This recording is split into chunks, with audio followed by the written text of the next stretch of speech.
Please give it up for Jerry Diamond, everybody. What the what? How's everybody doing today? Good to see you all. You know, I got Star saying 465. That reminds me the number of how many times mileage upon the women when I dated them. All my miles put together on the women I've dated. And there was 39 of them. I was never good at dating. I was really bad. I was all bad starting in ninth grade, my freshman year. That's when everything was started going downhill. You know, everything you start learning new things, like learning how to cook, which I could never do. Learn to build things, but forget that. I kept burning things down.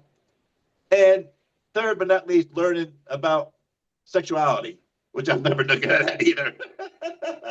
Relationship. This is how bad things got. I known this girl all my life, and we took a chance on dating. You know, we grown up, got mature enough. And we dated for like 2 weeks. And she says to me one day, Jerry, I got some good news and some bad news for you. Oh, well, pray tell. She goes, yeah. She goes, you're my cousin. You're my fifth cousin. I'm like, what the what? No, I can't be true. No. She said, it's true, Jerry. You're my fifth cousin. I said, no, you can't be true. She goes, why you say that, Jerry? I said, I don't remember kissing my last four cousin. How did you get the cousin number five? That doesn't make any sense. You know, made them all jealous. And but she said, well, I said, what's the good news? She goes, we can still date. I said, I don't think so. Had to my fifth cousin, I call it quits right there. But you know, 465, we're talking about retail. I worked in retail for a while because I used to be a farmer before and had to get rid of the farm because the cows didn't understand me. They just be moving right along every time I tell a joke. And of course, I tell a chicken the joke, they'd be clucking their way out of here. And of course, the pigs were really the worst ones because they would squeal their way out of there. Little squealers. So, can never tell them jokes. But one time where I was working in lawn and garden and I got fired, I'll tell you what happened. This guy comes in and he says to me, excuse me, sir, do you know where all the hoes at? And I said, yeah, they're down in Times Square in New York City. His wife came around the corner and I could see her. She said, I don't think you're going down to New York City anytime soon. And at the same time, my manager came around the corner, heard me, and he goes, Jerry, to the office. And it reminded me of being in high school. Every time I said something wrong, to the principal's office. I got scolded. Story of my life. But you know, I am the king of engagements. I have been engaged 39 times, ladies and gentlemen. 39 times. And people say, gee, Jerry, how come you've been engaged so many times for? I said, my therapist said I needed a hobby. What kind of therapist do you have, Jerry? I said, well, if she plays the cards right, she can be number 40. I get one more ring at Walmart, I get a free ring. Yes.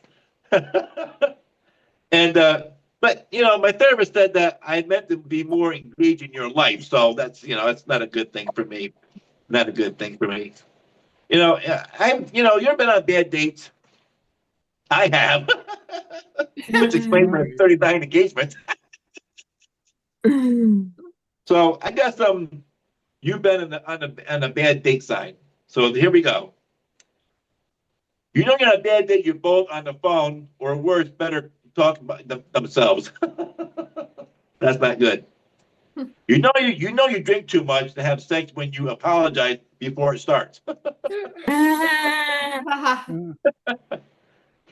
Dating is weird. I'm getting older. The economy is a mess. And I still believe in love.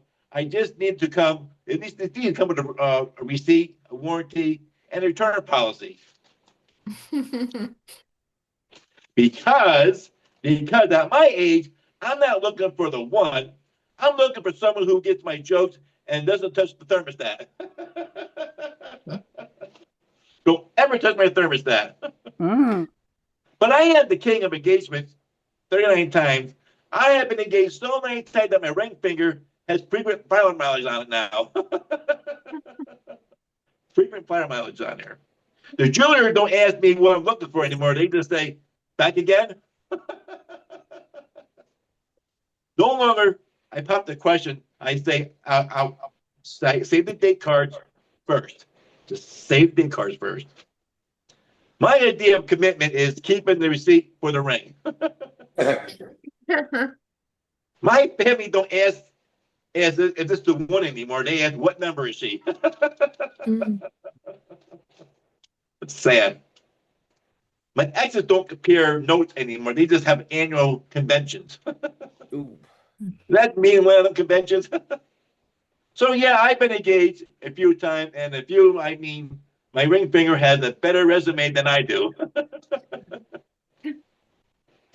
At this point, I don't even call it getting engaged. I call it seasonal employment. I've been engaged so many times. The jeweler greets me like I'm Norm from Cheers, and I walk in and go, Jerry, what happened this time? Engagement is when I love you forever turned into what do you want for dinner forever. And getting engaged is like updating your relationship status to under new management. The engagement ring is the world's smallest handcuffs. The engagement at least lasts 6 months. The wedding planning argument starts in 6 minutes. I proposed because I finally found someone who annoys me less than everyone else. So yeah, that's how my engagements have gone. But you know, I'm getting older. I just turned 57, so thank you for caring. And for my birthday, my daughter got me a casket. She got me a casket. I said, sweetheart, I'm not getting buried, I'm getting cremated. She was, yeah, I know, Dad, but it's for all your jokes, because when we're going to bury him a 6 foot under when he'll really kill. You get to a point now that you get known, you go by a cemetery, you hear your name, Jerry, oh, Jerry. I freaked out one time, I was doing 65 in a 35-mile-per-hour zone. And I got pulled over, the cop goes, what were you speeding for? I said, because I was scared I heard a ghost back there. And he said, Jerry, Mr. Diamond, that's called ghosting. My name is Jerry, Diamond, thank you all so much. All right.